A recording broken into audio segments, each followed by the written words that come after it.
Yo guys, so for today's video, ihahatid natin sa terminal ng bus sila nanay at tatay for today's video. Pero bago ang lahat, ay ito muna ang mga naunang nangyari.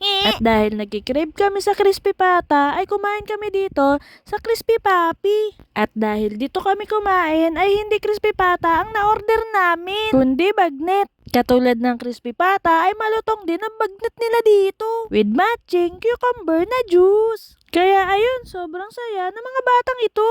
Dahil pagkatapos ng bakbakan sa trabaho, ay deserve namin ito. Tara, let's eat! Fast forward, bago umalis sila nanay, ay napagpasyahan namin magkakapatid na kumain sa labas. Kasi panigurado, pag uwi nila ng probinsya, ay matatagalan na naman silang makauwi dito. At kapag nandun na sila, ay imposible na silang makakain sa mga ganitong kainan. Dahil masyado silang malayo sa kabiasnan. Kaya sinusulit na namin. Dito nga pala kami kumain sa Wendy's, sa may Bacoor Boulevard. Ngayon ko lang napagtanto. Nakaramihan pala ng mga binablog ko ay puro kain. Sa susunod kaya ay try natin magmukbang. Tapos ang ipambibili ko ay manggagaling sa mababait kong mga ate. Alam nyo na kung sino kayo. Kaya maganda na kayo. Dito nga ay naka-order na kami. Bali, iniintay na lang namin ang aming mga order. At excited na rin kami kumain. Pero bago ang lahat ay binibidyo-bidyo ko muna yung mga kasama ko dito para makita ang mga pagmumukha nila. Mga busy ang mga batang ito. Ayun nga, sa wakas nga ay dumating na rin ang aming mga pagkain.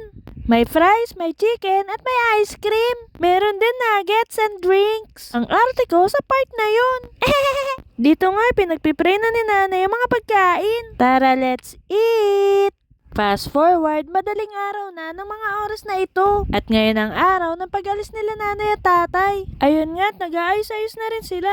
Iniisip ko ano mga dadalhin. Dahil baka may makalimutan pa sila.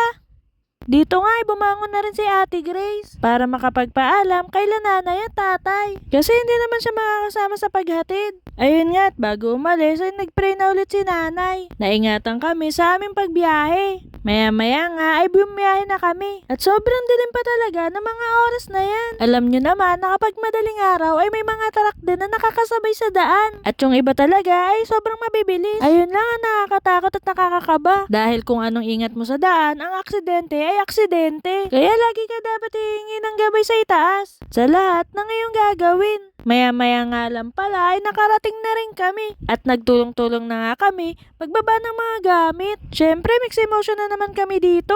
Hindi naman yun mawawala kapag may ihahatid ka. Kasi malalayo kayo sa isa't isa. Mabuti na lang ngayon may video call and chat na. Kaya mas madaling makapag-communicate. Pero syempre, malungkot pa rin.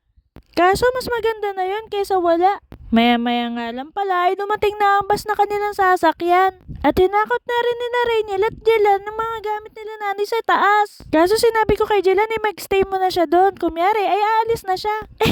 Bago umalis sila nanay, nagpicturan muna kami. Syempre medyo late na rin itong video na to. Siguro ay mga nasa 2 months na rin sila dun. Hindi nga nagtagal ay nagpaalaman na rin kami sa isa't isa. Syempre yumakap ako. Pero dati hindi ko naman yun talaga ginagawa. Kasi parang nakukornihan ako. Pero ewan ko ba? Siguro nga mas nagiging emosyonal ka habang ikaw ay tumatanda. Pero hindi pa naman ako ganun katanda.